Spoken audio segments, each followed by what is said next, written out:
বহুদিন পর স্বামী পেয়ে দিশেহারা শবনম ফারিয়া এমন একটি পোস্টের শিরোনামে চটেছেন ছোট পর্দার এই অভিনেত্রী। গেল 19 সেপ্টেম্বর মসজিদে খেজুর ছিটিয়ে দ্বিতীয় বিয়ের আনুষ্ঠানিকতা সম্পন্ন করেন শবনম। প্রথম স্বামীর সঙ্গে ডিভোর্সের প্রায় 5 বছর পর ফের বিয়ের পিঁড়িতে বসলেন আলোচিত এই অভিনেত্রী। বহুদিন পর বিয়ের পিঁড়িতে বসায় শিরোনামটি দিয়ে পোস্ট করা হয় চিত্রালী নামের একটি বিনোদন ভিত্তিক পেজে। কিন্তু বিষয়টি মোটেই ভালোভাবে নেননি এই অভিনেত্রী। ঠিক কী কারণে চটেছেন তিনি সেটাই এখন ভাববার বিষয়।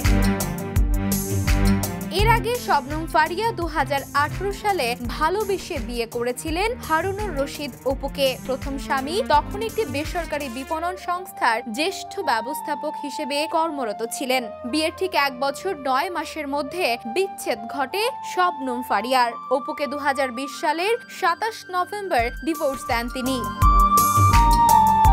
দ্বিতীয়বার বিয়ের বিষয়টি ফারিয়া নিজেই গণমাধ্যমকে নিশ্চিত করেছেন। শবনম ফারিয়া জানিয়েছেন তার দ্বিতীয় স্বামীর নাম তানজিম তৈয়ব। তিনি রাজশাহীর ছেলে। অস্ট্রেলিয়ার ইউনিভার্সিটি অব সাউথ ওয়েলস থেকে ফিনান্সিয়াল ইঞ্জিনিয়ারিং এ স্নাতকোত্তর সম্পন্ন করেছেন। বর্তমানে তিনি বাংলাদেশের একটি শীর্ষস্থানীয় বেসরকারি ব্যাংকে অ্যাসিস্ট্যান্ট ভাইস প্রেসিডেন্ট হিসেবে কর্মরত। শবনম বলেন, বিয়ে নিয়ে আমার অনুভূতি বরাবরই জটিল, আতঙ্কের চেয়ে কম কিছু নয়। বিবাহ বিষয়ক বিভিন্ন জটিল ও ব্যক্তিগত অভিজ্ঞতার মধ্য দিয়ে যাওয়ার পর মনে করেছিলাম এই অধ্যায় হয়তো আমার জীবনে আর আসবে না। তবে সময়ের প্রবাহে এবং পরিবারের আকস্মিক সিদ্ধান্তে এই পরিণয়।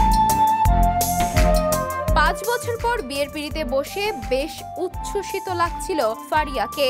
নতুন স্বামীর সাথে একাধিক ছবিতে তাই প্রকাশ পেয়েছে। নতুন স্বামী পেয়ে বেশ হাসি খুশি মনোভাবেই দেখাও মিলছে তার। অনেকদিন পর আবারও নতুন করে সংসারে মন দিচ্ছেন তিনি। আর ঠিক এই বিষয়টাই অনেকে মজার ছলে পোস্ট করছেন বহুদিন পর স্বামী পেয়ে দিশেহারা শবনম ফারিয়া। কিন্তু বিষয়টি ভালোভাবে নেননি অভিনেত্রী। মেহেরুন্নেসা তন্নি, দ্য নিউজ।